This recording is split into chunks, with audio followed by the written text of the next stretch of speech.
como el norte está allá, ya lo tengo, está allá. Claro. Pero no dejar que ese norte, que es súper desafiante y que requiere de dinero y de mucho esfuerzo, nuble la creatividad presente, que en el fondo creo que siempre debiese estar accionando. Como, no sé quién dijo, pero al final es como que la creatividad debería pillarte trabajando, ¿no? Como no esperando. Nunca te va a llegar como ese eureka, solo pasó Aquí una vez. sentada, sí, sí, sí, Ajá. sí. Siempre lo comento, pero creo que es algo que me parece que es súper como emocionante y particular, que en el fondo los internos no se pueden permitir confiar, no se pueden permitir Claro. cerrar los ojos, no se pueden permitir como no estar alerta. Entonces esas características de alguna manera se modifican también cuando estás en un espacio de contención emocional, en un espacio de respeto, y te permite confiar. O sea, cuando estás dentro del headset estás viendo en el entorno virtual, pero tu cuerpo sigue en la cárcel, entonces igual tienes que entregarte, tienes que confiar a que no te va a pasar nada, que no te van a lastimar. Hola, bienvenidos a un episodio más de Platicando con Yaque. El día de hoy me acompaña Catalina Alarcón Reyes. Ella es directora de cine y guionista. Se recibió de la Universidad de Arte y Ciencias Sociales de Chile como realizadora cinematográfica con mención especial en dirección. Ella es directora de Volver a Casa, un proyecto transmedia que incluye un cortometraje, largometraje documental y una serie de talleres de cine y realidad virtual en cárceles de Chile. El proyecto tiene como objetivo conectar internos e internas de cárceles con su familia gracias a la realidad virtual. Los invito a conocer la historia de Catalina, que disfruten el episodio. Hola, ¿cómo estás? Muchas gracias por hacer espacio en tu agenda y estar el día de hoy con nosotros. Muchas gracias a ti por la invitación. No, a ti, a ti. ¿Nos podrías compartir aquel momento en que decidiste, sabes que voy a estudiar cine? La verdad, más de pequeña quería ser periodista, eh, pero siempre me ha gustado mucho el mundo de las artes en general, la música, la pintura, el cine mismo. Y el periodismo se me quedaba pequeño igual, como a medida que empecé a entender cómo funcionaba y cuáles eran los límites editoriales y creativos que tenía, como que el cine tenía más sentido en esa búsqueda.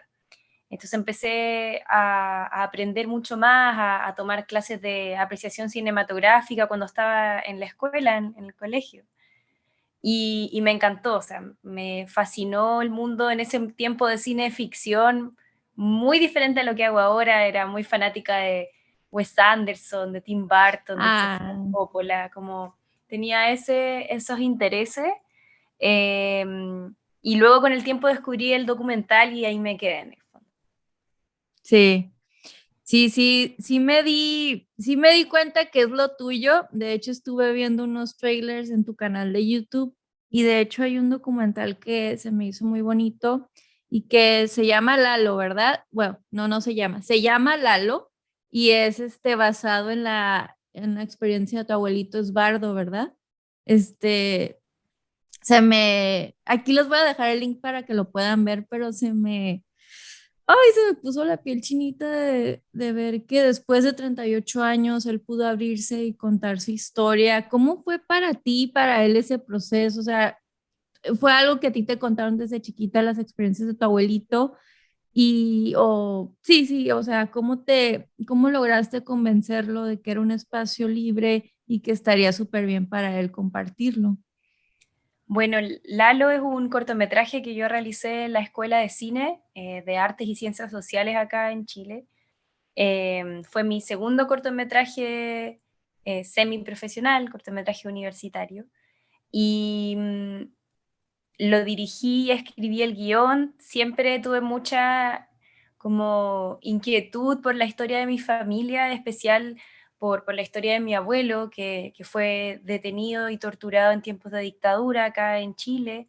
Pero no fue desaparecido, lo que para mí era una intriga, porque yo tuve como el privilegio de crecer con mi abuelo también, en el fondo, cosa que no pasó con muchas familias que no vieron nunca más regresar a sus familiares. Entonces tenía esa como intriga de qué fue lo que ocurrió, qué fue lo que le pasó. Él nunca lo había hablado con nadie. De hecho, cuando estrenamos el corto en el FEMCINE, de hecho, acá en un festival que es súper importante de cine de mujeres, fue en una sala de cine, invité a toda mi familia, a mis hermanos, no sé, y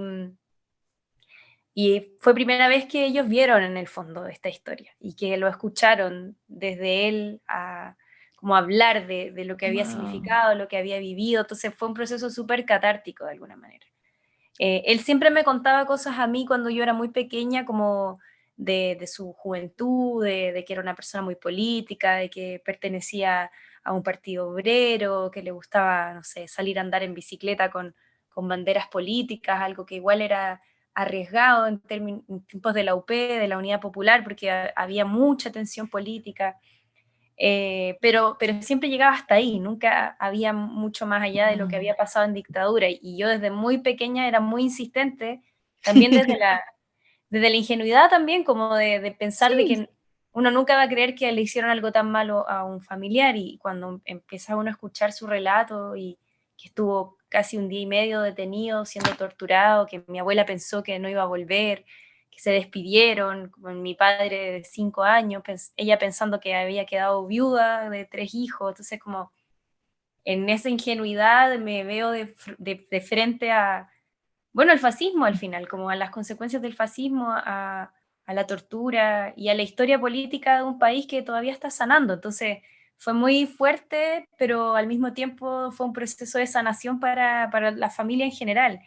sí. Siempre pienso como el cortometraje no es un gran cortometraje, no es una obra maestra, pero sí lo fue en mi familia en el fondo, como que cerró un ciclo emocional muy poderoso, y para mí el cine documental es eso, en verdad, como que ahí está el valor más grande que tienen.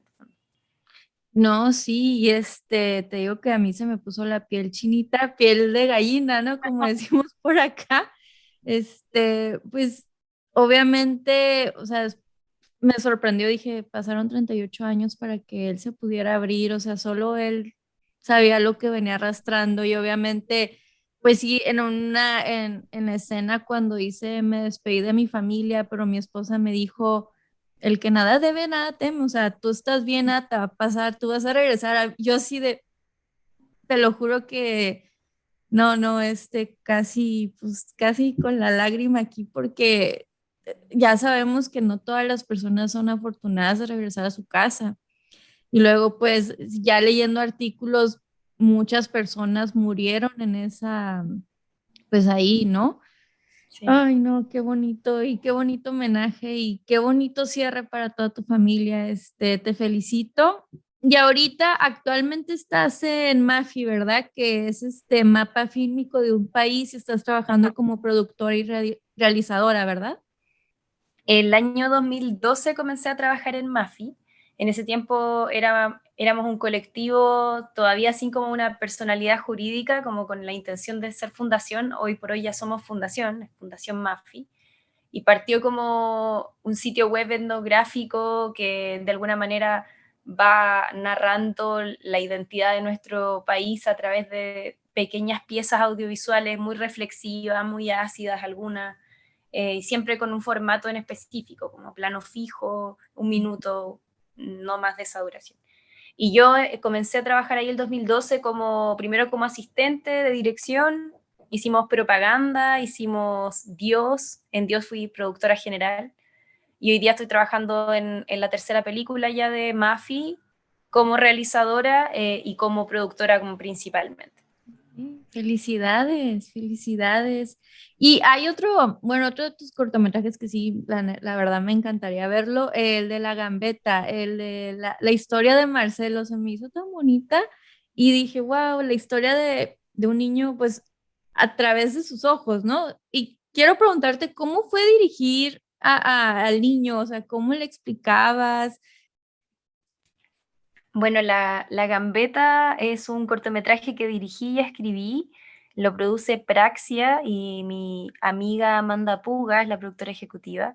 Nos ganamos el fondo audiovisual y con ese fondo pudimos como realizar el cortometraje de manera profesional, lo que para mí era algo nuevo. Siempre trabajábamos más desde la voluntad que desde lo profesional, ¿no? Entonces fue Sí. como algo nuevo para mí también el poder, no sé, tener un crew de no sé, en mi solo equipo habían 5 personas, solo en dirección éramos 5, que asistente, que meritorio, que segundo asistente, entonces era como un universo, un camión con cosas de foto, un casting con un niño que ya era un desafío.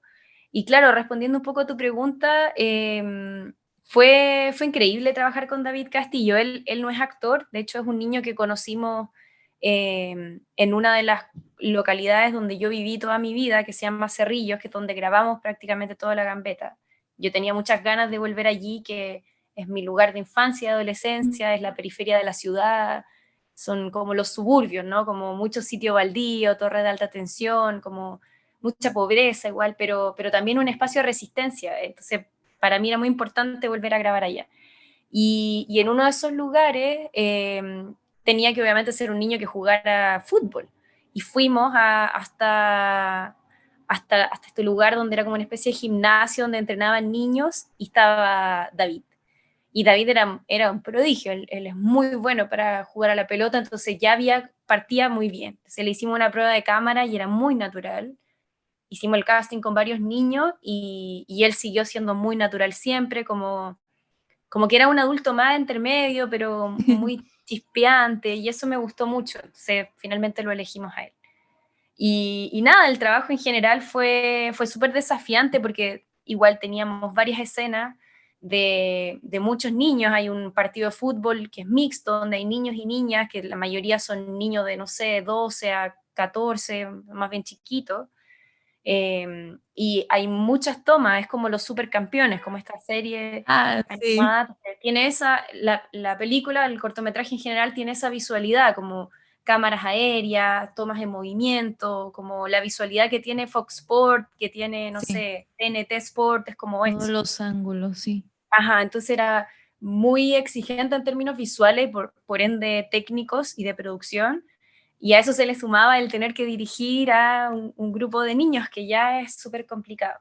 Y además se le sumaba como el contexto, que es un espacio de resistencia, un espacio difícil, donde, no sé, habían siempre motos dando vueltas, mirándonos porque teníamos muchos equipos, había que avisarle a la Oh. policía, pero al mismo tiempo la policía también era el enemigo de ese espacio, entonces como todo era muy complejo, pero trabajamos con la ayuda de la comunidad y eso fue súper importante también, entonces como la municipalidad nos ayudó a trasladar a los niños para que estuvieran siempre cómodos y dentro de todo funcionó súper, súper bien. Es un cortometraje que no lo mencioné al comienzo, pero se trata de un niño que escapa de un centro de menores para poder ver la Copa América. Los centros de menores acá son cárceles para adolescentes y niños, lugares muy terribles donde se supone que se reforma a los niños, pero realmente eso no ocurre. Sí. Y bueno, Marcelo se arranca de este lugar, que es algo que hacen mucho los niños cuando son atrapados en estos espacios, se arrancan de ahí. Y él se arranca para ver la Copa América. En ese tiempo se estaba jugando la Copa América, Chile podía ganar, y él se obsesiona con las mismas zapatillas que tiene su ídolo de fútbol y las quiere. Entonces todo el corto está haciendo todo lo posible por obtener esas zapatillas. Y lo interesante que tiene es que está situado en un imaginario sonoro futbolístico. Entonces, él todo lo que hace está relatado por dos locutores, uno muy técnico y otro que es como el de la jugada o las acciones que él tiene. Así que bien interesante, es como muy dinámico, un poco punky también, es como súper de la calle. Así que sí, fue una gran experiencia dirigir ese corto. Wow, muchas felicidades. Y sí, el niño tiene mucha chispa, tiene una sonrisa muy bonita. Pero a todos los niños les explican, antes de dirigir, les explican de esto es la historia o les vas cambiando, depende de la escena, si tienen que gritar o tienen que reaccionar. O es que al paletero se le cayó algo, no sé, o si les explicas esto pasó. Sí, o sea, de hecho les compartíamos el guión y todo, como era importante que tuviesen noción de la cámara, de los equipos, porque además como Ujú. era un cortometraje profesional, había mucha gente mirándolos todo el tiempo, más los vecinos que salían a mirar, o sea, ya había una puesta en escena que era grande. Entonces era súper importante que ellos entendieran perfecto como qué es lo que había que hacer. Y la escena, hubieron dos escenas que fueron bien desafiantes. Una es esta que menciono del partido de fútbol, porque tenía que ocurrir una jugada en específico y David tenía que perderse un gol que estaba así casi listo y luego había una secuencia donde los niños se acercaban y como que le pegaban como a modo de juego, como acá le dicen camotera, no sé, como que le pegaban y se reían, no sé qué, y él por perder ese gol que estaba casi listo, tiene que sacarse las zapatillas y lanzarlas al alumbrado público. Entonces, todo eso era una secuencia completa que fue larguísima y que era difícil porque David hace goles, entonces era como, tenía que perdérselo, no tenía que hacer el gol, entonces teníamos que repetir porque metía la pelota dentro del arco y era muy divertido, pero en el fondo ahí todos entendieron muy bien como qué es lo que había que hacer, quiénes salían, hacia dónde tenían que mirar, fue súper interesante ese trabajo con ellos. Y habían primeros planos también de un par de personajes secundarios, entonces como había mucha expresión, pero los niños en general son muy naturales ante la cámara, es como tienen el mundo de las imágenes dando vueltas desde muy chiquito, entonces en el fondo también hay como una facilidad con la cámara que quizás los adultos no tenemos, y eso fue algo súper bueno para mi trabajo. Y luego No, y hubo se refleja su inocencia, ¿no? Ahí. total, totalmente, sí, sí, es como un juego siempre, como... Y además este corto tenía esa dinámica también, como ese tono, entonces era más fácil entrar. Y luego hubo otra escena donde David llegaba a una casa ocupa, que es como una especie de casa que fue tomada por otros niños que están en situación de calle, y ahí trabajamos con una fundación que trabaja con niños en situación de calle, niños y adolescentes. Wow. Y fue muy interesante porque de alguna forma David tiene su familia, él también vive en condiciones complejas como de vulnerabilidad, quizás no en situación de calle, bajo ningún punto de vista, pero él tenía cercanía, es un niño que tiene mucha Claro. cancha, entonces le fue muy fácil como sociabilizar con ellos y ahí hicimos como freestyle, ¿no? Como improvisación. Sí, sí, sí. Y hubo un actor que nosotros llamamos, que se llama René Miranda, que a todo esto está en una película, está en dos películas muy buenas que las recomiendo, una se llama Piola, está en Netflix, Viola. Ujú. y hay otra que se llama Mis hermanos sueñan despiertos, que es increíble. Ah, Y René tiene ahí un papel súper importante.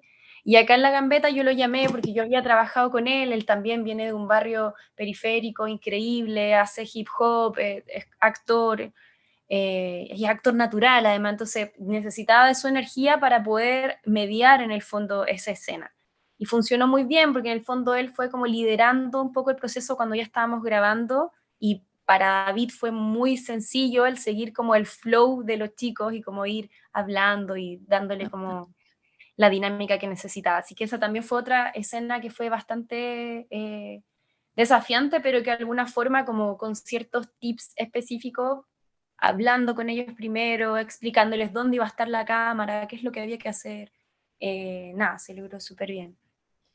Ay, qué bonito, que muchas felicidades. ¿Y cómo es el proceso? O sea, cómo, pues dices que se ganaron el fondo, ¿cómo aplican? ¿Cuánto tiempo les toma? ¿Les piden obviamente el guión? ¿Cuáles son los requisitos?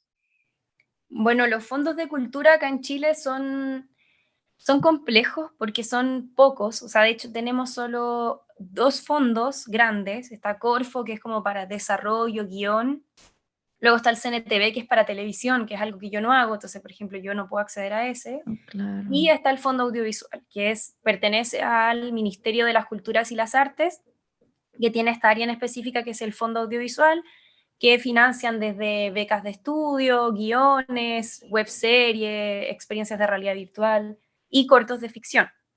Entonces nosotras aplicamos allí y es una postulación larguísima, o sea, de hecho el solo PDF de postulación tiene 400 páginas, es muy larga. Y eso sin contar los adjuntos, que son además, como te piden el guión, te piden dossier, te piden tener todas las locaciones cerradas, el casting Wow. cerrado. Oh, ok. Es como básicamente cuando uno va postulando a producción, en especial a largometraje, por ejemplo, que es súper competitivo, ellos esperan de leer, decir como esta historia es increíble, toma el dinero, anda a grabar. Es como mientras más avanzado esté en términos de producción, como desarrollo como avanzado antes de la producción, mejor para ellos. Pero es una Ya. instancia difícil, súper difícil. Sí, pues me imagino porque estás como, vamos a tener, pues yo estaría así como, vamos a tener financiamiento o no vamos a tener financiamiento, pero también me estás pidiendo, uno de los requisitos es que ya tenga el día de la filmación, los permisos para filmar, porque una cosa es como, vamos a filmar en tal fecha en febrero, ¿no? Pero ya te están pidiendo esa documentación y tú así de, güey, o sea, bueno, acá decimos güey, pero es como que, es como que yo sí estaría súper nerviosa, pero muchas felicidades, porque, o Gracias. sea, lograr eso. Y otra cosita, ¿cuándo vamos a poder ver el largometraje? Porque yo no el cortometraje, perdón, no lo pude encontrar, solo pude ver el tráiler y leí pues, la sinopsis, pero yo, ¿dónde? Sí, todavía está en privado porque está dando vueltas como por festivales. Ok, De ok. hecho, ahora estuvo en el Festival de Cine de La Habana, en la segunda como tanda que se hizo, pues se dividió en dos por el COVID. Estuvo en Nueva York, donde ganó Mejor Corto, estuvo en Vancouver, estuvo en Toulouse, en el Festival de Cine de La Plata, en Felina, acá en Chile. Entonces, tenemos que esperar en el fondo a que haga su cadena De como de festivales. exhibición, exacto. Entonces todavía no podemos publicarlo, pero yo creo que una vez que ya estemos, vamos a tratar de conseguir alguna OTT. Acá en Chile seguramente va a ser Onda Media, pero no sé si Onda Media tiene acceso, no sé si es geolocalizado, habría que ver ahí si funciona en otros lados. Sí, ¿punta? Y nada, como si no, Movie, por ejemplo, para mí es un sueño, me encantaría que estuviera en Movie, pero también es un espacio súper de autor, muy competitivo, entonces pero en el fondo apenas esté, ahí vamos a anunciarlo en nuestras redes sociales de Praxia, para que ahí también los puedan buscar y estén atentos, porque de todas maneras le vamos a hacer una exhibición virtual. Bueno, es súper importante para nosotras también como que siga teniendo vida, ¿no? Que no muera simplemente como en la sala de cine, sino que la pueda ver más gente y todo. Ay, no, sí, por favor, yo lo quiero ver, ahí voy a estar, ahí voy a estar al pendiente y les voy a dejar a todos las redes. Bueno, pero y también me encantaría que nos platiques tu experiencia. Vi que eso pasó en el 2019, si no me equivoco, del primer encuentro feminista latinoamericano y del Caribe sobre justicia, y que fue el primero, ya lo dije, perdón, y fueron 12 sedes y me encantaría escuchar tu experiencia. Bueno, yo soy directora de un proyecto que se llama Volver a Casa, que es una organización cultural que tiene como objetivo quitar los prejuicios sobre los privados de libertad, pero principalmente intervenir el sistema carcelario con talleres de cine y realidad virtual, como conectando a los internos con sus familias con experiencias VR. Entonces surgió la posibilidad de poder viajar por el mundo contando de qué se trataba el proyecto, empezar a ver la posibilidad de hacerlo en otros países. Y claro, ese año estaba este encuentro por la justicia penitenciaria y a mí me parecía súper interesante porque de alguna manera era como todo lo teórico en un puro lugar, como el trabajo territorial, el trabajo colectivo, solo en un lugar. Así que les escribí, ya era muy tarde para tener una ponencia ya, entonces me dieron una beca como asistente, y yo fue como, listo, tengo que ir a conocer gente, a ver a las compañeras, a saber qué se está haciendo en otros espacios. Y la verdad fue súper impresionante como darnos cuenta de que la realidad carcelaria en Chile no es tan distante a la que está en otras partes de Latinoamérica.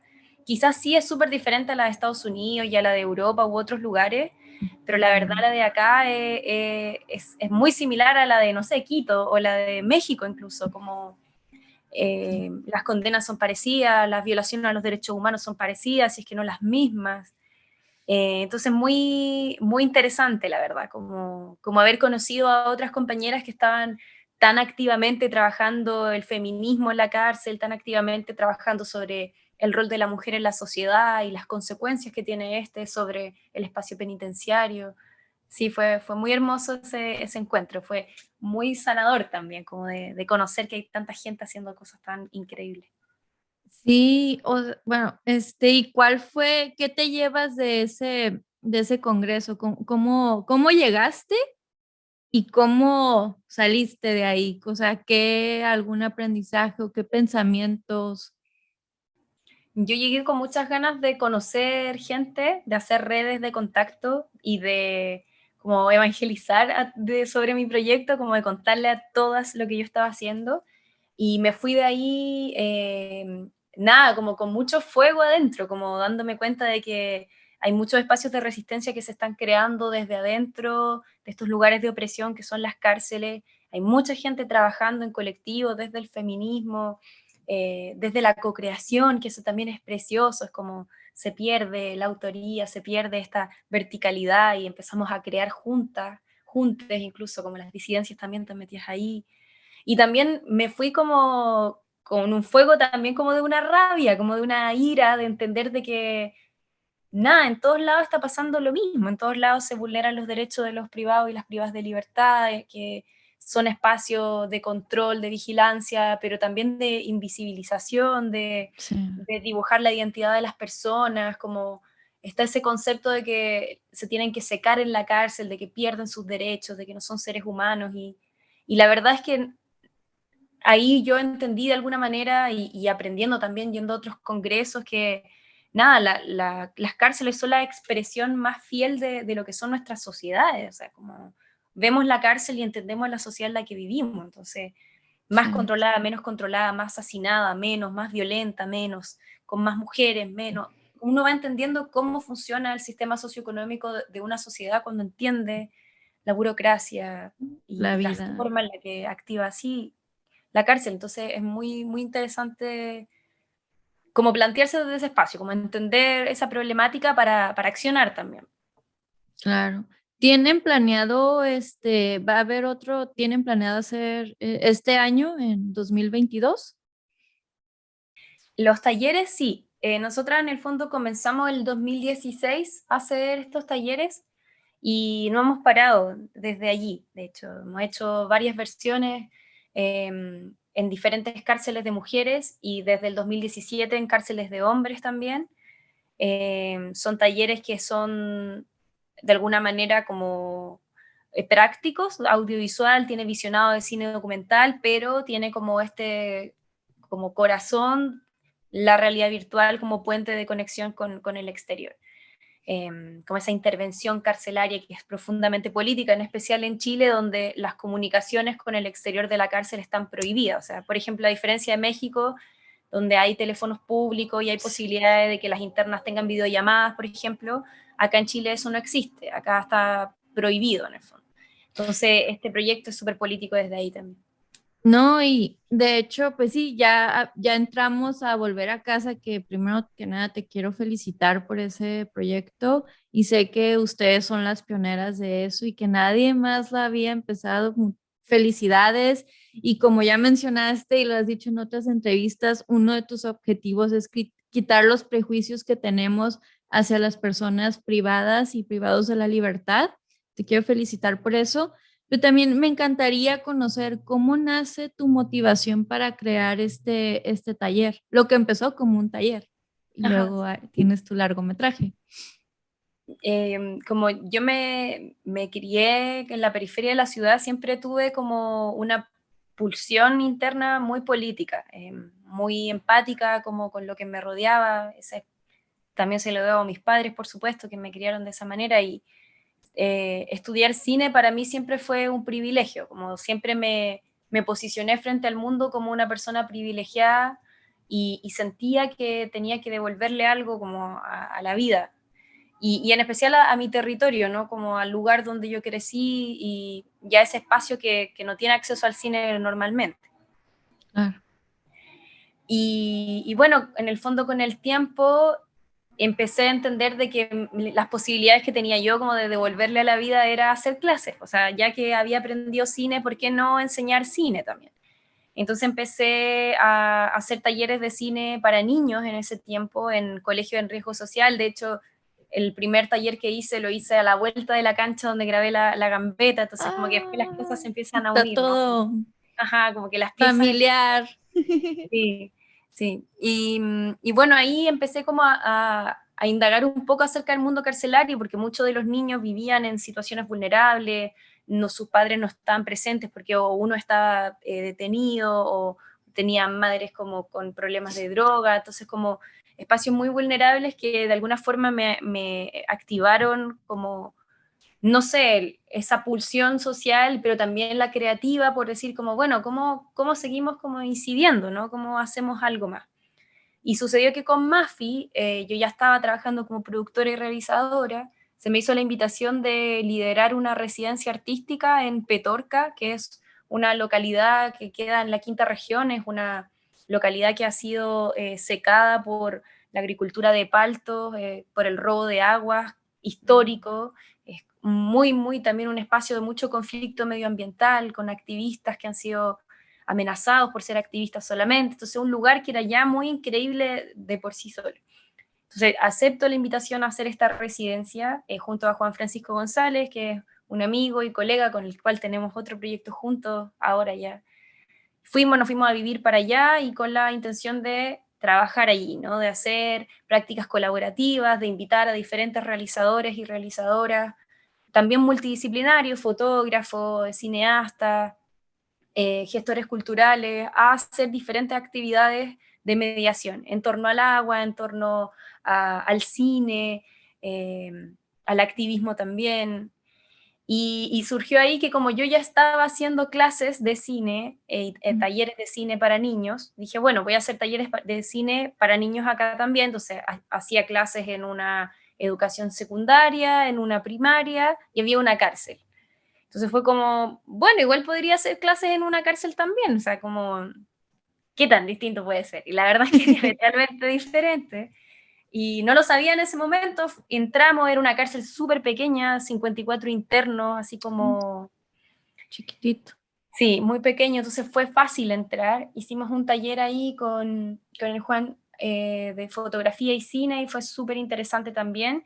Y ahí yo sentí como ya, como un interés por ese espacio. Dije, bueno, acá hay mucho que narrar, es un espacio de resistencia, pero también de mucha opresión, como me gusta mucho la filosofía, entonces toda la teoría del panóptico y de la vigilancia y del vigilar y castigar era como que adquiría otra dimensión en la realidad, ¿no? Como en la realidad ahí palpable.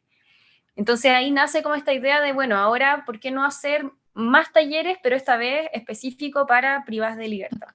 Y ahí nace en el fondo el primer taller Volver a Casa, el 2016, que tenía foco en cine iberoamericano, era juntarnos a hablar de feminismo, juntarnos a hablar de cine, de la familia y todo, con actividades, pero nunca nació desde la realidad virtual, sino que tenía más un interés de comunidad audiovisual, quizá. Claro. Y también de, pues como dices, ¿no? Va empezando y también una distracción para las personas, ¿no? O sea, porque no existen esos talleres en la cárcel, entonces es como no los estamos olvidando, ustedes existen, aquí están, no, o sea, nadie los está juzgando, eres un humano igual que yo, entonces mereces esto y por qué no, ofrecértelo. Pues qué bonito de dónde viene toda esa motivación y es el motor. Y ahora cuando ya empiezan, también leí que aplicaron para el taller de cine, fue financiado por el Fondo Audiovisual, pero ok, es otro nuevo proceso, como también fue un proceso muy largo y te preguntaron, pero ¿para qué? ¿Qué motivo? ¿En algún momento hubo alguna persona de cuál es el sentido, como discriminando al taller? Mira, lo interesante que pasó en ese tiempo, que ya no se da porque es una línea de trabajo que ya no existe, es que el Fondo Audiovisual tenía una línea de nuevas audiencias o de formación de audiencias, como nuevos públicos, una cosa así se llama. Y lo interesante es que está pensado para gente que no son del mundo del audiovisual, de que son trabajos más territoriales, entonces la cárcel encajaba perfecto. Y por eso ganamos ese primer fondo, ganamos el segundo y luego la línea se retira, la sacan.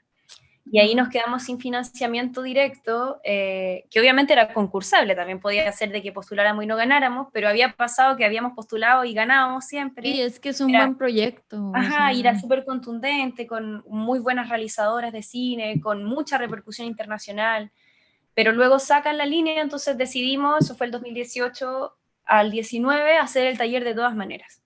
Y lo hicimos solamente con voluntad y cariño, ya teníamos los equipos y fue mucho más reducido, de hecho lo hicimos en la cárcel de Valparaíso, donde teníamos acceso más seguro, y con los participantes del taller, los internos de la cárcel, algunos que ya habían participado, otros nuevos, entonces a los que eran antiguos les dijimos, va a ser más corto, va a tener menos cosas, no vamos a traer tanta comida, no sé, como el cierre no va a tener regalo, no sé, como ese tipo de cosas. Y ellos en verdad les daba lo mismo, era como, nos arreglamos, ahí vemos, no sé. Y la verdad Claro, funcionó bastante bien. Sí tuvimos resistencias cuando cada vez que queríamos cambiar de cárcel, como de entrar a otro espacio, obviamente desde la institución hay una resistencia inicial de como, ¿qué es esto que me estás mostrando? Como la primera vez era como un taller de cine ya, pero luego realidad virtual es como una cosa rara para cualquier persona. Entonces, además, explicarla en un entorno carcelario es como, ¿por qué yo como institución querría que pasara algo así? Pero la verdad tuvimos bastante suerte, fue un trabajo muy de hormiga, de ir siguiendo la burocracia y claro. como el uno a uno del día a día, de hacer esto, después esto, de mandar este papel, hacer esto, borrar esto, grabar esto, pero para allá no, o sea, como muy así. Y hoy por hoy el proyecto tiene mucha experiencia, una experiencia de 5 años y el respaldo de una institución que en un comienzo fue más complejo y hoy no. ¿Qué es lo que le está pasando ahora a México? Porque se está haciendo por Ah, primera sí, vez volver a feliz. casa a México. Así Sí, que allá estamos como en ese primer proceso, ¿no? Como de ganarnos a la institución, que ellos entiendan que nosotras en verdad tenemos un equipo que es multidisciplinario, con dos realizadoras que son increíbles, que son la Laura Ramírez y la Yareni Velázquez, ambas que son, no sé, ilustradoras, bordadoras, productoras de cine, como hacen un millón de cosas. Y en el fondo que la institución entienda de que son personas que son completamente capaces de liderar el proceso, que no se les está pidiendo un peso a la institución, sino que nosotras mismas lo exacto. vamos a financiar. De hecho, ese fondo se ganó el FONCA, que sé que es bastante competitivo y complejo, y coincidió de que yo andaba en Guadalajara presentando Volver a casa la película, porque va a ser esto un documental que está en desarrollo, y yo lo fui a ¿Y ahí presentar. conociste a Laura Juliana? No, a Laura yo la conocí en un foro hace como 3 años atrás o 4 años atrás, en Ecuador, de hecho fue, en un encuentro que se llama Realitat, de Mm, unas chicas que son maravillosas, como que hacen un encuentro de cine y fotografía, y Laura estaba presentando ahí su proyecto que se llama Nuestra venganza es ser felices, y yo ahí mm. la conocí, la encontré increíble y ella me presentó a Yareni y fue como, bueno, ¿por qué no intentamos hacer Volver a Casa México? Y empezamos a hablar con la institución de Santa Marta de Acatitla, ver las posibilidades de postular, que el coinversiones, que el no sé cuánto, que Fonca, y al final de insistir, salió el Fonca, así que hicimos un pequeño piloto ahora de 3 días para que la institución viera cómo funcionaba, viera que qué es lo que era, porque ahí pasaba lo que decías tú, como una resistencia más como de, pero ¿y para qué? Si ellas en verdad tienen videollamadas, si ellas en verdad tienen tantos talleres, ¿para qué van a querer ver a sus hijos? Si los pueden llamar por teléfono. Ah, Estaba como esa resistencia inicial de no entender el impacto de la inmersión 360 y el impacto del taller. Y bueno, ¿qué las puede culpar? Si igual es algo nuevo relativamente en el fondo, como y algo que también has dicho en tus entrevistas que, por ejemplo, las personas que están privadas de la libertad de estar en el mismo espacio dejan de ver el infinito, o sea, ven los mismos colores, que será como gris, negro, blanco, o sea, no sé, pero pues ya no ven nada y ustedes les presentaron ver a sus casas, ver el mar. Entonces eso me parece, sí, nos continúa, por favor. sí, es que lo que dices es súper interesante porque es como clave y lo fuimos aprendiendo con el tiempo y estudiando sobre la realidad virtual y sus efectos y también sobre las consecuencias que tiene como que sufre el cuerpo al estar en privación de libertad, que eso también es como súper interesante. Entonces cuando empezamos a ver como esas características que existían en un espacio de privación de libertad y la reacción que existía ante el VR, que era súper dinámico y muy positivo, entendimos también de que se modificaban ciertos parámetros que son los que mencionas, como que en el fondo desde la visualidad, como la costumbre a ver siempre límites, ¿no? Como el mar infinito no existe, la montaña infinita o como este como páramo hasta el final, si yo miro por mi ventana y veo el cielo y hasta allá veo la montaña, por ejemplo, yo cuando estoy aquí en mi casa, Claro. eso no existe en la cárcel. Entonces, igual se van modificando ciertas cosas y eso afecta muchísimo a la salud mental y a la disposición de los internos por el afuera, ¿no? Como por ir insertándose o reinsertándose incluso como desde lo visual, que para algunos ha cambiado radicalmente. O sea, yo tengo participantes del taller que los conocí hace 5 años y el Chile de 5 años no es el mismo del de ahora. Y todavía están en la cárcel. Y hay incluso algunos que están mucho más tiempo por reincidencia de delito menor contra otro mediano, no sé qué, y se va aumentando. Y no sé, tiene gente que entró el 2000 y que ahora sale el 2021 y es como, son 21 años. En 21 años una ciudad cambia completamente, cambia la tecnología, las Sí. familias se mudan, migran, no sé, como que es súper complejo. Entonces, de alguna manera, el proyecto también se enfoca allá, como que también tiene esa repercusión emocional desde ahí también. No, no, sí, ¿y cómo es el proceso cuando llegan a la cárcel y van con todo el equipo, les revisan la cámara a pie y a pa, o sea, cómo les preguntan cuántas cámaras van a traer o qué es lo que van a traer? O sea, ¿nos podrías compartir cómo es ese proceso al llegar a la cárcel? Sí, o sea, en el caso de las personas en general que hacen talleres, se les exige ciertos como protocolos. Cambian dependiendo de las cárceles y del país, por ende. En nuestro caso, que se repitió de hecho en México y acá en Chile, es que siempre se hace una lista que tiene un nombre diferente dependiendo del país. En algún lado le llaman oficio, en otros providencia, en otro comanda. Y en el fondo es un documento oficial donde el alcaide, que es la autoridad máxima de la cárcel, timbra y firma la autorización de la realización del taller. Y en ese documento está todo, están nuestros datos personales, está nuestra lista de equipos, que incluye todo, desde la tarjeta de la cámara hasta los vasos para servir gaseosa, no sé, todo, absolutamente todo. Y en el fondo hay un proceso de revisión que por lo general es más bien lento, pero no tan terrible como el que viven las familias día a día. O sea, nosotros, por ejemplo, los profesores no recibimos cateo íntimo, que sí lo reciben las familias. Claro, ok. Eh, pero sí pasan nuestros equipos por máquinas para ver que no haya nada extraño adentro.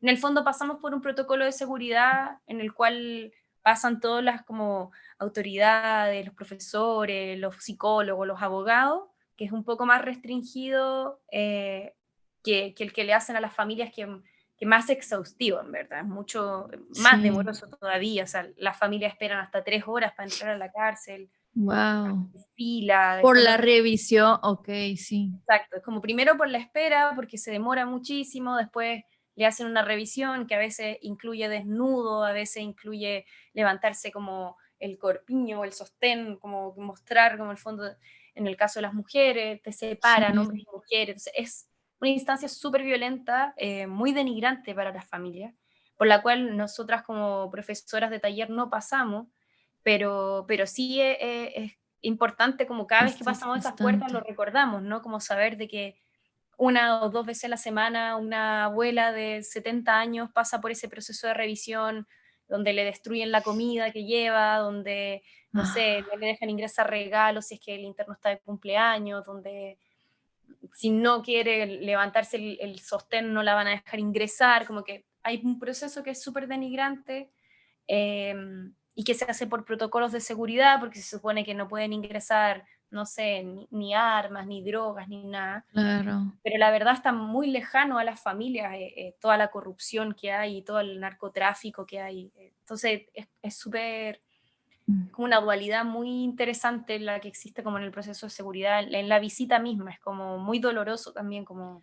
Sí, pues ya es doloroso el saber que tu familiar está ahí y luego pues una cárcel no está como a 20 minutos de tu casa, son unas, toma tiempo, 2 horas, no sé, y si no tienes carro, pues tomar el transporte público y Exacto. transbordarte, o sea, ya van 2, 3 horas, ¿no? De camino, supongamos. Ujú. Ahora llegas ahí, la espera y pues el proceso que sí es denigrante que te estén tocando y que te tengas que levantar y tengas que enseñar tu cuerpo, la comida que con tanto amor le estás preparando a tu familiar te la deshacen. O sea, son cosas que la verdad no estamos pensando, pero, ay, no, sí, no, wow, sí es un proceso muy difícil para todos. ¿Cómo formas equipo? Mira, yo las conocí a todas en diversas como situaciones, todas son la mayoría del mundo del cine. Eh, el proyecto comenzó con Josefina Buchmann y Constanza Miranda como líderes del proyecto junto conmigo. Y a ella se sumó Valeria Hoffman y Daniela Camino como profesoras, como ayudantes, pero las principales éramos con Constanza y con Josefina. Y fue súper interesante el proceso. Las dos vienen de universos súper increíbles. La José es académica, estudió en el MIT, es socióloga, es cineasta, Oh, tiene acercamiento a los nuevos medios, a la inteligencia artificial. La Coti, la Constanza es fotógrafa, periodista, como que tiene una sensibilidad muy especial por el fotoreportaje, por los retratos, por la figura humana. Entonces como que habían sensibilidades puestas en diferentes áreas y eso a mí me parecía alucinante y sentía que podía funcionar muy bien. Y luego Daniela y Valeria, ambas vienen del mundo del cine. La Dani es productora, la Vale es directora, cada una como con sus inquietudes diferentes, pero ambas siempre desde espacios como de resistencia, medio punky también, medio como místico, brujo, como muy interesante también como la forma que tienen de posicionarse frente al cine y también desde las disidencias. Entonces, para mí era como ya, acá hay un equipo de puras mujeres increíbles a las que vamos a sumar además invitaciones a directoras a que muestren sus películas. Entonces, invitamos a diferentes directoras y así nació como la instancia talleres. Y de ahí yo, en el fondo, como empecé a ver que el proyecto crecía, ya no era solamente un taller de cine, sino que era de cine y realidad virtual. Yo quería hacer una película, tenía muchas ganas, entonces Dani se suma como la productora de la película y después conocimos a la Josephine, que es de ok. Pequeñas Producciones, la José es increíble, ella vive en París, es una realizadora, productora de cine así muy, muy genia, que también es muy sensible, entonces se suma como productora al largometraje y Dani se queda solo en el área de cine, entonces está en el largometraje y por otro lado decimos, bueno, todo el mundo nos pregunta, pero ¿cómo veo la realidad virtual que ven los internos? Como quiero ver, ¿dónde se puede ver? Y es como, la película todavía no está lista, no va a ser VR, hagamos un corto VR. Entonces, al decidir hacer un corto VR, es que invitamos a María Ignacia Kurt, que es cineasta, es académica, ella hace periodismo transmedia, tiene un programa de podcast increíble, como que el fondo tiene mucho acercamiento como a las nuevas narrativas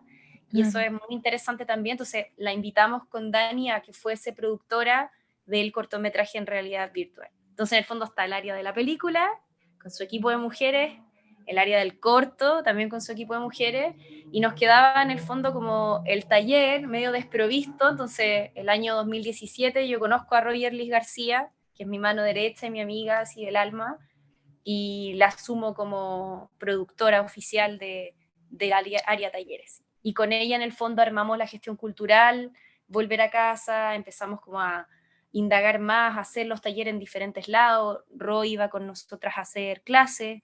Igual invitábamos a María Ignacia, igual invitábamos a Dani a que hiciera clases, pero siempre ellas desde sus áreas, lideradas por Roger Liz. Y este año conocimos a María Ignacia Gutiérrez, que es gestora cultural, que de hecho tiene un máster como en gestión cultural y en trabajo colaborativo, en mediación cultural, que eso también es una rama muy interesante. Entonces la sumamos al equipo de Volver a Casa Talleres. Wow, y qué bonito, ¿no? Así la vida te va poniendo y la verdad qué chingón, mujeres y mujeres apasionadas con los valores alineados a los tuyos, porque si no estuviera así no harían un buen equipo. Hay algo que en una presentación que tuviste hace unas semanas, esa foto que estabas mostrando las fotos ya trabajando con la familia de las personas privadas de la libertad y cómo van colaborando y van haciendo equipo con ustedes. Hay una foto que es como si estuviera la persona comiendo con ellos. Esa me quedé así de, wow, o sea, los familiares ya empiezan también de alguna manera a dirigir y empiezan pues, sacan la creatividad hey, estamos aquí todos juntos, ¿no? Eso se me hizo muy Sí, padre. eso también es parte como de las metodologías de colaboración y de co-creación artística, que es como una de las ramas principales que tiene nuestro proyecto, como la necesidad de nosotras de alguna manera entregar herramientas, pero para que sean las familias y las internas quienes crean sus propias obras. Entonces somos instrumento en el fondo, siempre somos Claro. puente.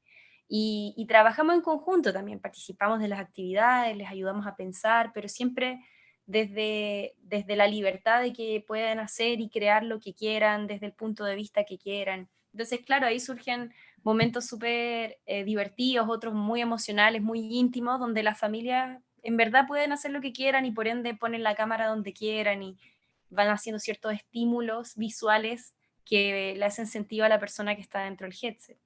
Y por otro lado, pasa que en la cárcel, cuando el interno se pone el headset de realidad virtual, los compañeros también apoyan eso como estímulo. Entonces, no sé, lo que nos ha pasado ahora último, así muchísimo, es que, eh, por ejemplo, no sé, si la familia está almorzando o no sé qué, le traen algo para que pueda oler, o si hay viento en esa escena virtual, le ponen viento, los hacen cambiarse de espacio sonoro para que, no sé, Ah, y la mamá le dice, estamos en la habitación, salgamos al parque o afuera. Y uno ve esa transición en video, los internos le toman la mano a su compañero, lo hacen salir de la sala para que espacialmente tenga como esa boom, como ese sonido que se sí. sale también. Ha sido muy interesante eso también, cómo se van ayudando a que sean más realistas esas experiencias y que no Están sean en- personales. Se están uniendo más, bueno, más lo que yo vi en el video, como que empiezan a conocerse un poquito más, ¿no? Sí, Ay, es que sabes qué ocurre y que es algo muy lindo, que se genera comunidad. Como que ya no es simplemente como un taller de cine donde se juntan y ven películas, hacen películas, o un taller solo de realidad virtual donde ven a sus familias, que ya es bastante, ya es emocional, sino que además es un espacio donde se pueden permitir confiar en los otros.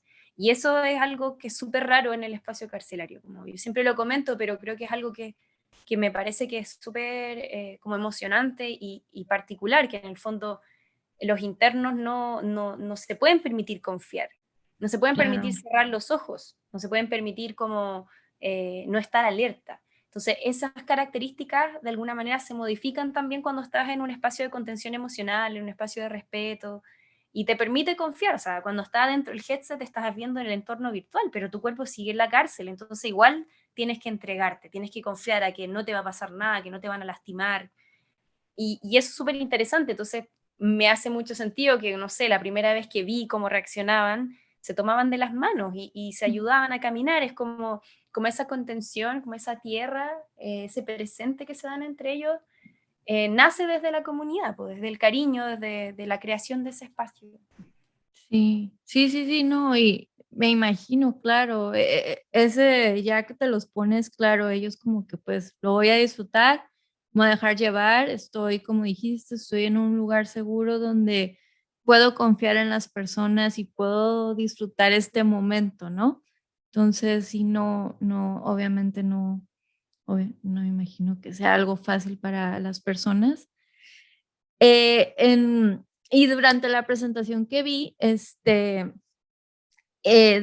del taller piloto en México, una de las internas, ajá, que cuando ya se estaban despidiendo, dijo, yo no me despido, yo las espero. Y yo dije, "Ay", sentí muy bonito, dije, porque vi todas las fotos y estoy súper agradecida y me encanta que desde está empezando, esto empezó en Chile y va en México y ojalá se pueda ir sumando a a otros países, es algo muy bonito. Y también en otra presentación que vi, en una entrevista que vi tuya, dijiste que este proyecto te cambió la vida. ¿Cómo te la cambió? O sea, bueno, más bien, cuál era tu mentalidad hace unos años cuando empezaste y cómo está ahora? Porque te veo tu pasión, te veo los ojos cuando estás hablando de esto y es algo que yo sé que ya no vas a parar, que va a crecer y está creciendo. Yo creo que primero me modificó como en la forma que tengo de entenderme a mí misma y entender mi entorno, como los primeros años fueron muy difíciles por lo mismo, porque yo no soy una persona rica, pero cada vez que volvía de la cárcel sentía que tenía demasiado, que era una persona muy privilegiada, me generaba mucho dolor mi casita, no sé, como tener mi espacio, mi familia que siempre ha estado ahí, es súper raro porque al final debería generarme amor, pero me generaba dolor como esa diferencia, ¿no? Como el saber que uno nació en un mejor lugar que otro y eso te condiciona la vida y Sí. la vida de tu clan también, no solo la tuya. Entonces eso al principio fue muy doloroso y me hizo entender el mundo mejor, me hizo entender la sociedad de una manera más empática, de una manera más accionante, también más como de no parar de hacer cosas, de tratar de siempre estar ahí como moviéndome, en el fondo como por devolverle como a la vida todo esto que me ha dado y también como por intervenir y hacer algo, lo que pueda en estos espacios que han sido olvidados como históricamente. Eso fue como lo primero, como la base como de la nueva Catalina después de volver a casa es esa, ¿no? Como una persona, yo me considero profundamente activista por los derechos de los privados de libertad, pese a que no soy ni la mitad de lo activista de miles de colegas que he conocido en el tiempo que realmente dan la vida y que están ahí día a día y que, no sé, van a juicios y ayudan en reinserción. Aún así, en el fondo es como esa pequeña semillita que uno va plantando en personas chiquitito de a poquito Exactamente. que crece y que se hace no sé, como un gran impacto. Eso fue como lo primero, ¿no? Y luego como esa necesidad de, como yo digo, evangelización un poco como en ironía, pero en el fondo como de divulgar la palabra, ¿no? Como de contarle al mundo lo que estamos haciendo, de contarle al mundo quiénes son las personas que están privadas de libertad, cuáles son nuestros espacios carcelarios, qué es lo que ocurre allí, porque pasa que muchas personas, la mayoría no sabe realmente lo que es la cárcel. No. Y yo creo que yo tampoco lo sabía hace 5 años atrás, yo tenía una noción bastante empática ante ese espacio, pero no sabía realmente lo que significaba, no sé, dormir con 6 personas en una habitación de 2 por 2 en un catre de metal, donde en medio de la noche, a las 3 de la mañana, entra la policía y te moja el colchón solo porque sí, es como, yo no sabía esa realidad y la fui escuchando y la fui viendo y entender los operativos de seguridad y lo que significa como todos esos espacios tan violentos, te cambia la vida al final y te hace entender realmente como cuáles son como los verdaderos derechos que debiesen tener los privados de libertad e Sí. incluso para las personas más duras de cabeza y que creen que ese es un espacio necesario y que mientras más castigo mejor y endurecer las, no sé, Ujú. políticas, porque qué sé yo, la puerta giratoria, incluso a esas personas cuando uno le da antecedentes de lo que pasa antes de la cárcel, cuando uno entiende desde dónde vienen esos niños, la primera vez que estuvieron privados de libertad tenían 12 13 años, y la mayoría de las veces, incluso Niños. ahora, o sea, uno está hablando de niños, yo la primera vez que fui a un centro de menores, o sea, que no podía creer, era una cárcel para niños, o sea, no es un orfanato, porque uno puede pensar, quizás es un orfanato, uno tiene muy el imaginario gringo también de una cárcel, ¿no? Como el Sí. espacio Que uniforme, andan de rosa, andan de naranja y ajá, van a las visitas y está el cristal y exacto, por teléfono. total, y la bandejita del almuerzo, y resulta que en la realidad no es así. El almuerzo se sirve en un tacho de metal enorme que te echan todo junto ahí y en el pote que tengan, si es que tienen. En los que no pueden acceder a ese almuerzo podrán cocinarse algo en cocinillas o cosas pequeñas. Todo es muy precario. Y eso que yo conozco solo la realidad de las cárceles en Chile y ahora la de Santa Marta, pero Claro. me imagino que pasará, no sé, en lugares más lejanos al DF o en lugares más lejanos a Santiago de Chile, como en Arica, en la cárcel de Puerto Montt, no sé, o más lejos, debe ser mucho más precario todavía. Entonces, no sé, pienso que yo creo que esa fue como una de las principales cosas que me cambió la vida, como el entender ese espacio carcelario en pos de accionar y de contarle a la mayor cantidad de personas lo que estaba pasando ahí adentro para hacer esa reflexión, para decir como, ok, quizás no deberíamos ser tan duros, quizás ciertos delitos no deberían ser penados con cárcel, quizás ciertas personas que tienen delitos más grandes deberían estar en un psiquiátrico, no en un espacio carcelario junto a la misma persona que, Exactamente. no sé, se robó un celular. Como que hay un millón de cosas que pudiesen hacerse por los derechos de los privados de libertad, pero también por la salud mental. Eh, es bien interesante como cuando uno va aprendiendo, porque de alguna manera empieza a entender de que el mundo es bastante feo y es súper oscuro, pero que no sé, que si nosotros accionamos y presionamos a nuestras autoridades, a los tomadores de decisiones, porque hayan cambios, quizás podrían ocurrir. Entonces, para mí ese es como mi principal cambio, como esa volcarse al activismo, volcarse al contarle a la gente lo que está pasando ahí adentro, y también el intentar hacer cambio en políticas carcelarias, que para mí ese es como el sueño que tengo con volver a casa, como que ya no sea simplemente un espacio de intervención allí, sino que, no sé, ¿por qué no de aquí a 5 años más, 10 años más, puedan haber teléfonos en las cárceles de Chile? Cosa que es tan básica, o sea, como que pueden ser teléfonos que estén mediados por gendarmería, no lo sé, como Claro. en el fondo, Que desde la base constitucional, incluso ahora que estamos en un proceso de cambio de constitución, podría incluso haber, no sé, más propiedades a los derechos de los privados de libertad. Eso no existe hoy, los privados de libertad casi no están mencionados en la constitución de Pinochet.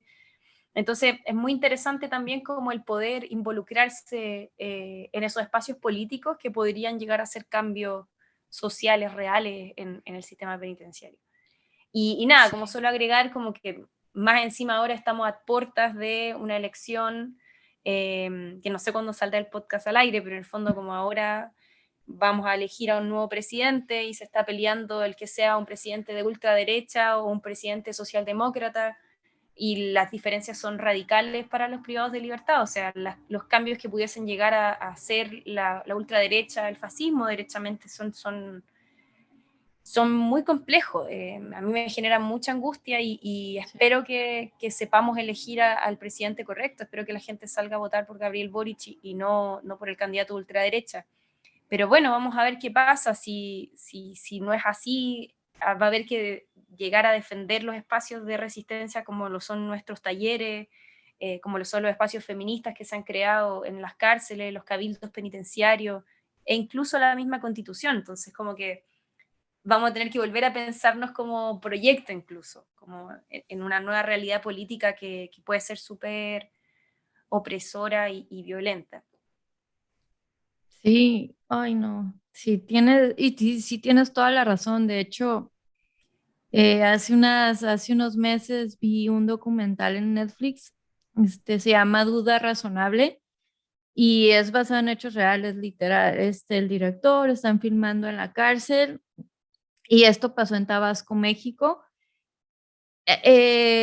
No, se los recomiendo, pero algo que dice el abogado de las personas que están privadas de la libertad, dice, cuando te das cuenta que cómo son los procesos, cómo es las leyes que no siempre van a favor, no se siguen como deben de ser, te da miedo hasta salir a la calle y yo, sí, es cierto.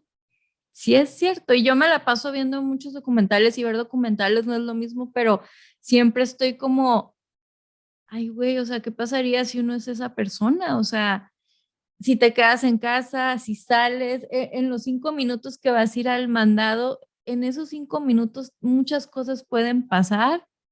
No, sí, y sí, ay, no, sí, pues estoy súper agradecida porque estás compartiendo esta experiencia.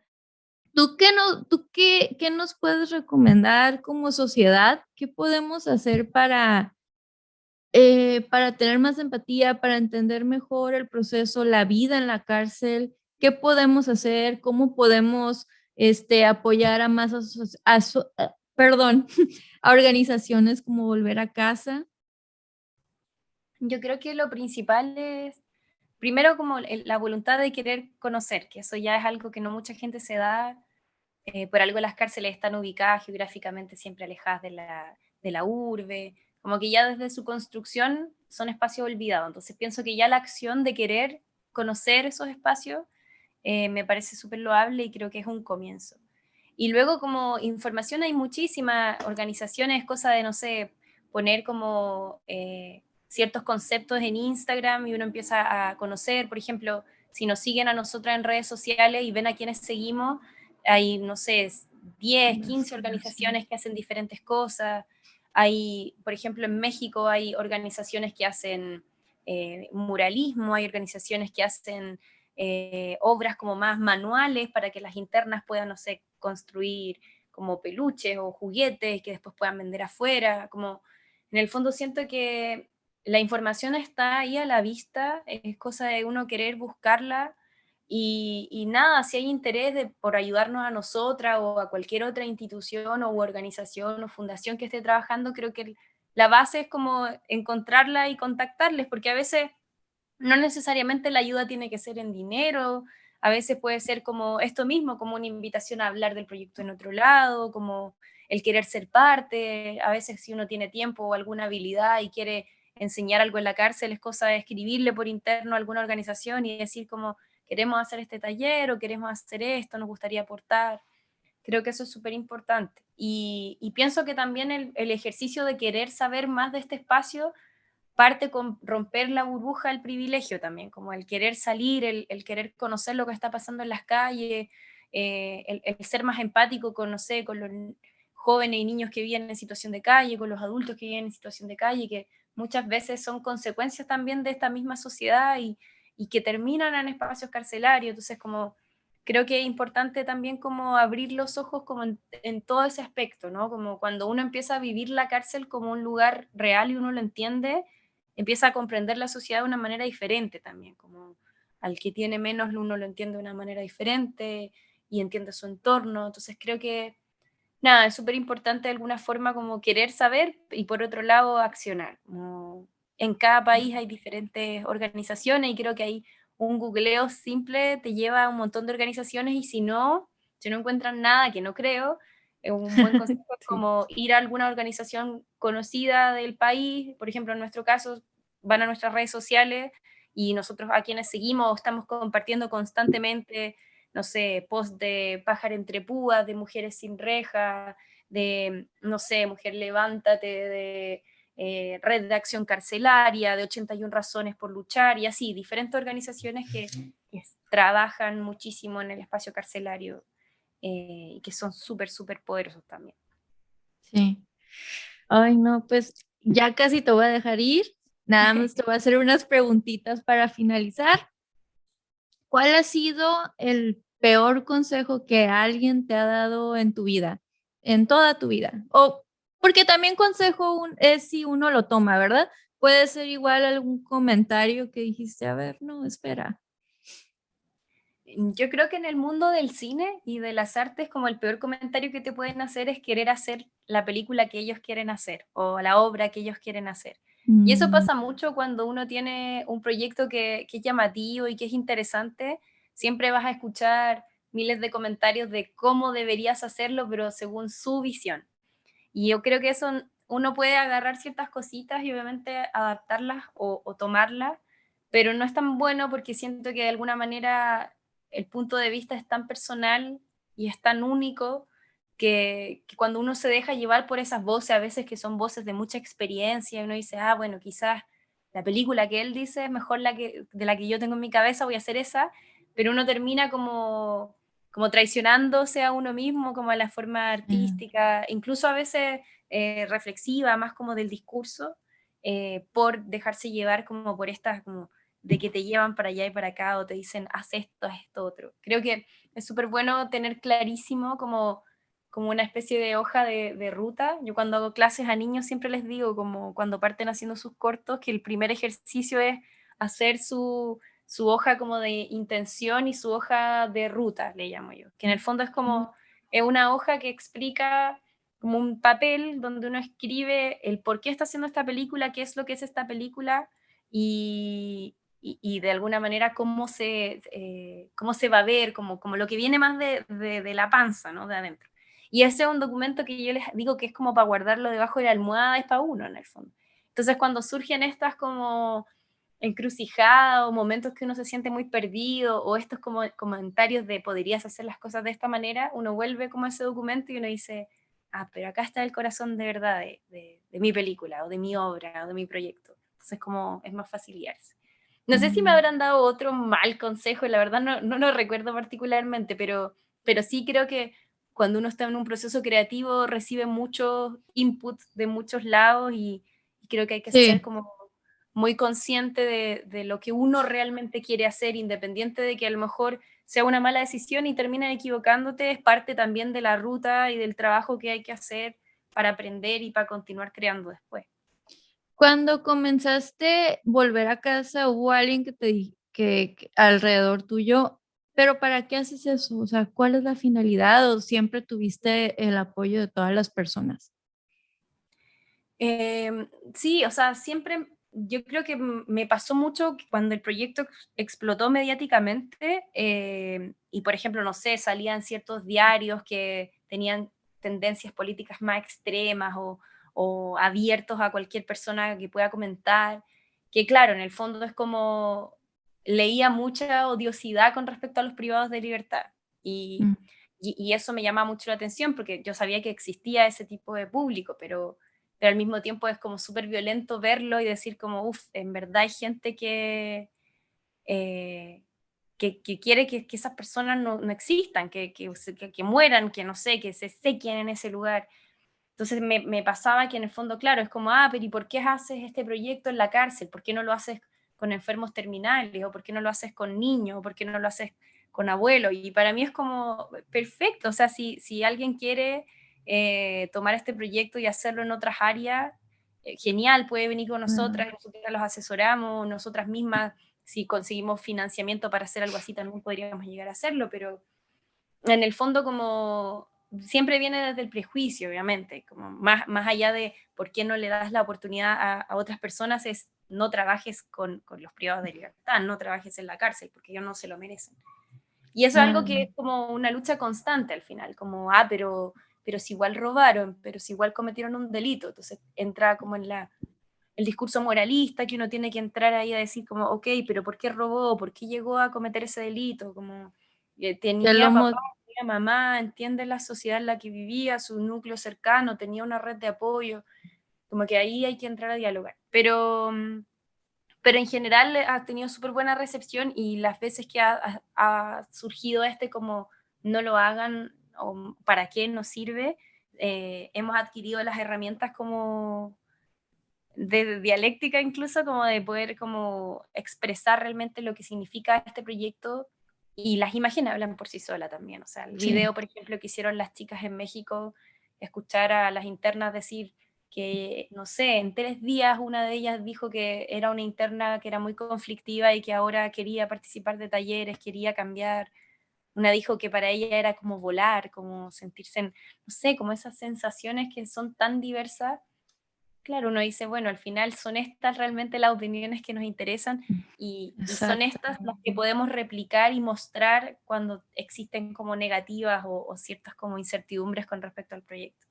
No, y que es, pues es algo nuevo y el llevárselos, en este caso, en el caso de México, que fue un taller piloto y que las internas se abrieran a la posibilidad de escucharlas, porque no todo, si acá afuera las personas están, no quieren escuchar o algo así, pero que las personas, ¿sabes qué? Me voy a dejar llevar, vamos a confiar, porque tú lo hemos, pues ya lo mencionamos, ¿no? Es muy difícil confiar, pero que confiaran en este lindo proyecto es ay, no, ya, ya lo dije mucho, se me enchina la piel.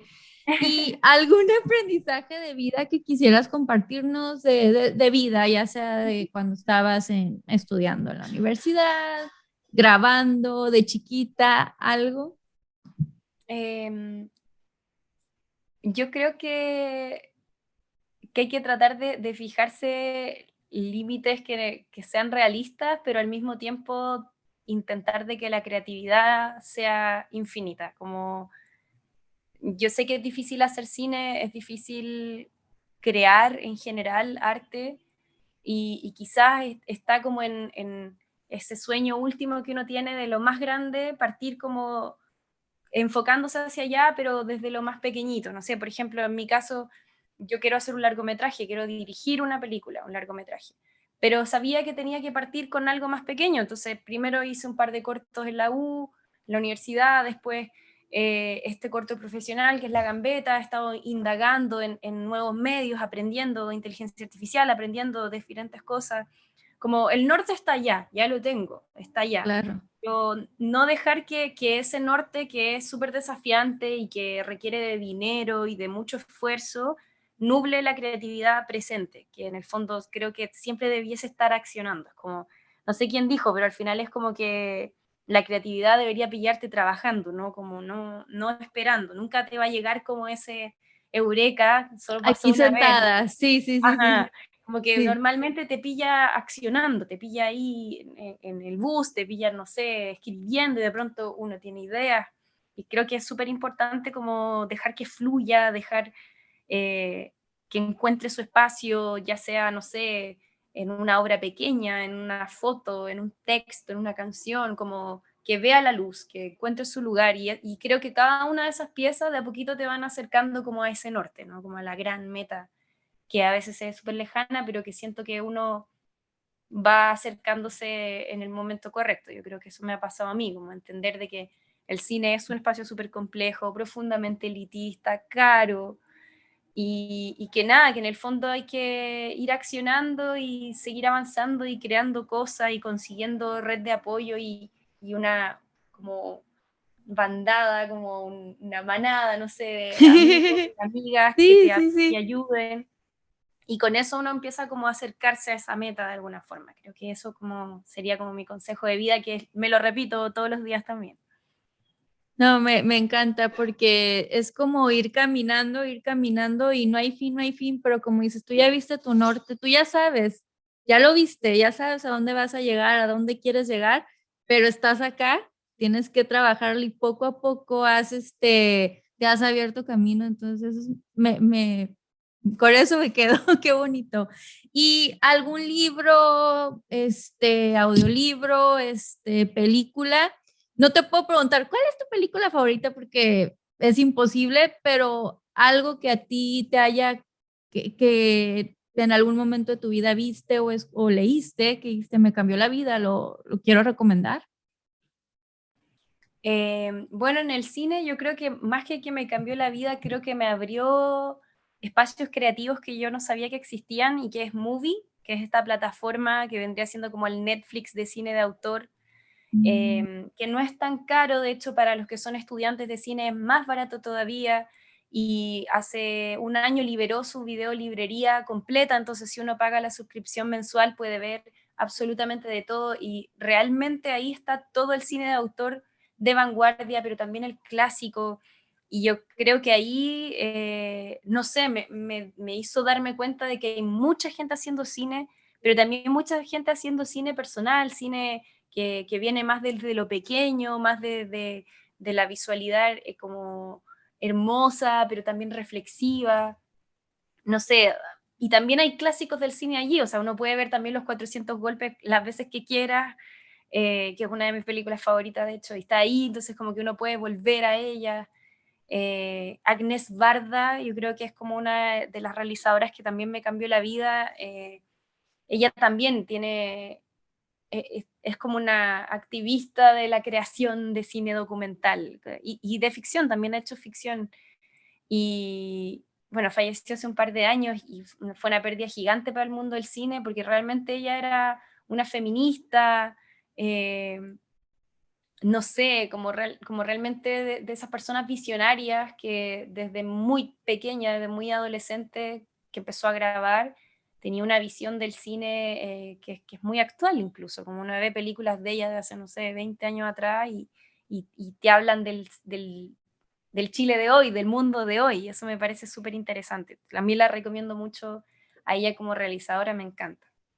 Y, y bueno, de las últimas películas que he visto, así como en el corto plazo, de hecho, ayer vi The French Dispatch de Wes Anderson.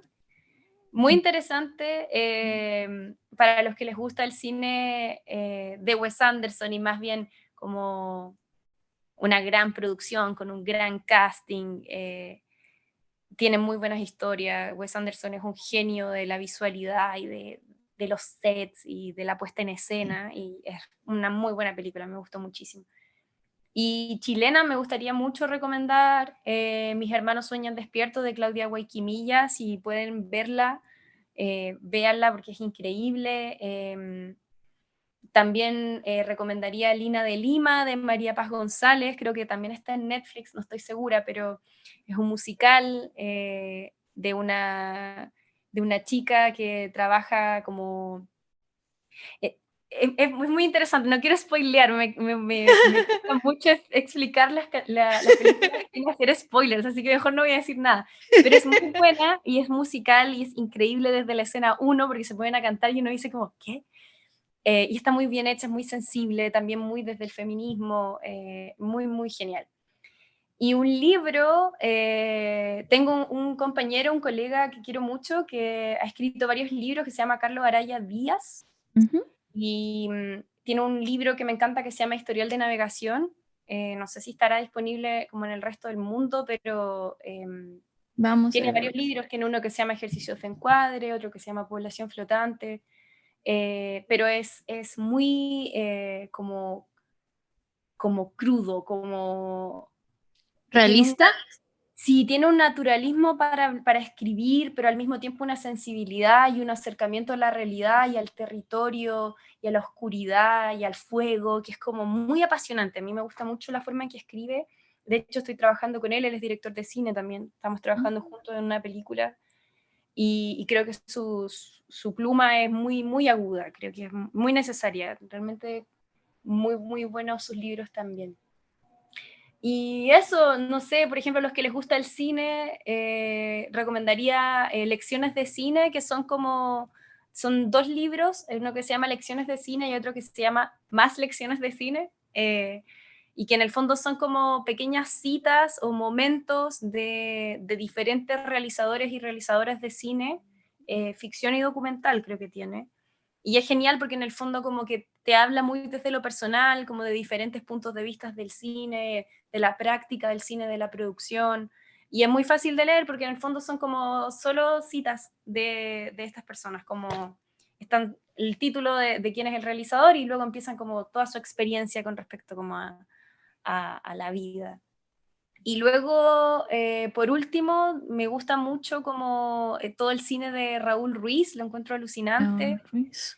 eh, que es ficción completamente, no tiene nada que ver a lo que hago yo, pero por eso también me gusta, es como muy alucinante eh, como su forma de ver la vida, como tan surrealista y experimental y caótica y hermosa al mismo tiempo, no sé, como que creo que es muy, muy interesante. Así que sí, eso, documentales, podría recomendarles muchos, pero ahora se me vienen a la cabeza como esas películas. Vean el cine de Maite Alberdi, que es como una de las Maite. destacadas en Chile. También, no sé, bueno, de Maite está La Gente Topo, la 11, creo que están en Netflix, Ah, para que las vean, que son muy geniales. Y también como creo que un buen consejo es como estar siempre atentos a lo que está pasando como en los festivales de autor o más de nicho, festivales de cine documental. En México está el Docs MX, acá en Chile está el FIDOX, que son festivales que son solo para cine documental y cine de autor, y ahí uno es donde encuentra como joyas, ¿no? Como realizadores nuevos, voces nuevas, que están hablando de la sociedad de hoy en un cine súper fresco, pero también como incisivo. Así que creo que también, más allá de una película en específico, que se me vienen varias a la cabeza, pero para no estar hablando mucho rato, creo que un buen consejo es como encontrar esos espacios donde se difunde el cine de autor que es genial y recomiendo mucho como el FIDOX y recomiendo mucho también el Doc MX en México, ya que estamos hablando de allá, como espacios donde uno puede encontrar como esas joyitas documental. ay, no, y me encantaron todas tus recomendaciones. Aquí andaba haciendo notas, las voy a... Todas las recomendaciones de Catalina, si leen la descripción del episodio, aquí las pueden encontrar. Catalina, ¿cómo te pueden encontrar en tus redes? Me buscan como @catalarconr, ahí también se los voy a escribir para que lo puedan ver. Y en Volver a Casa, @volveracasa b corta r, volver a casa BR. Estamos en Facebook, estamos en Instagram, así que tenemos un sitio web que es volveracasaviar.org para que nos puedan contactar. Está mi correo, está mi teléfono ahí, por si es que, no sé, este capítulo les inspiró de alguna manera, nos quieren escribir, que lo hagan. Nosotros estamos súper abiertas siempre a recibir consejos, a recibir apoyo, formar alianzas, quizás hacer este proyecto en otros países, así que nada, y por redes sociales, por el correo, por Volver a Casa VR, que estamos tratando de que el Instagram crezca, así que ahí nos pueden escribir y seguir. Ay, no. Y pues este año dices que estás trabajando con tu amigo, ¿verdad? Con tu amigo Carlos. Están escribiendo un... Sí, o sea, estoy con varias películas ahora. Por un lado, con Juan Francisco González estamos con un documental que está en desarrollo, que se llama En el Muro, sobre el artista Mono González, que es un artista de resistencia en tiempos de dictadura y que hoy es uno de los más grandes muralistas de la historia del arte en Chile. Estamos haciendo un documental biográfico muy político sobre él. Con Carlos estamos trabajando en Población Flotante, que es un documental que está basado en el libro, de hecho, de Carlos. Él es el director, yo soy asistente de dirección ahí, y la productora es María Paz González. Y aparte estoy trabajando en una ficción, que de hecho ahora nos ganamos un fondo de fortalecimiento para hacer un teaser, recién como la muestra audiovisual, pero Felicidades. gracias, muy contentos, que se llama La muerte te vio volver, que es de Sebastián Mm. Cuevas, está producido por Diana Matus y por mí. Es una ficción muy sensible, familiar, que ocurre en el sur de Chile, así que estamos muy contentas de poder ya empezar a accionar y a que vea la luz, porque las ficciones son mucho más caras de producir que los documentales. Ya es difícil hacer un documental, así que estar en ese acercamiento es muy emocionante. Y con Volver a Casa estamos con todas las áreas que hablé, andando. El taller el próximo año va a tener un ciclo de cine en cárceles que también está financiado por el Fondo Audiovisual. Vamos a comenzar la grabación de un cortometraje en realidad virtual que te comentaba, sobre mujeres privadas de libertad, y nuestro documental que es en mi norte lejano pero que está ahí, que la idea es como en el fondo hacer un documental en la cárcel de Valparaíso, sobre la historia de un grupo de internos que se conecta con sus familias con experiencias VR, liderados por uno de los internos que ha sido como un líder innato que ha nacido, de estos talleres, así que estamos ahí empujando también por hacer ese proyecto. Ay, no, pues muchas felicidades, muchas gracias. Estoy inmensamente agradecida por contestar mi correo, porque estés aquí. Te agradezco mucho, te agradecemos porque sé que muchas personas están escuchando este episodio y están muy agradecidos de la misma manera que yo, porque nos has compartido esta valiosa información. Qué bonito escuchar de dónde viene tu motivación y lo que está creciendo este proyecto y no va a parar. Y admiro mucho, te admiro mucho y me encanta ver esa sonrisa que se ve en tu cara de ayudar y seguir apoyando. No, nos has inspirado y pues seguro, gracias a todos por vernos y por escucharnos. Ya saben, porfa, compartan este episodio, denle like, compártanlo con su familia, con sus amigos, amigas, con todo el mundo. Gracias, Catalina. Muchísimas gracias a ti y nada, estamos ahí en contacto para futuros proyectos. Claro que sí. Muchas gracias, Catalina. ¿Cómo te sentiste? Bien, muy bien, muy bien. Muy, como fue largo, pero fue súper dinámico, como que siento que te agradezco mucho también como el que hayas podido como hablar de diferentes cosas, como más de mi background de cine, que eso es bacán, como que hayas visto Lalo, que supieras de La Gambeta, como de otras cosas que estaban pasando, también creo que, nada, es muy bonito, así que es genial y nada, me emociona poder verlo y poder compartirlo en nuestras redes también, pues.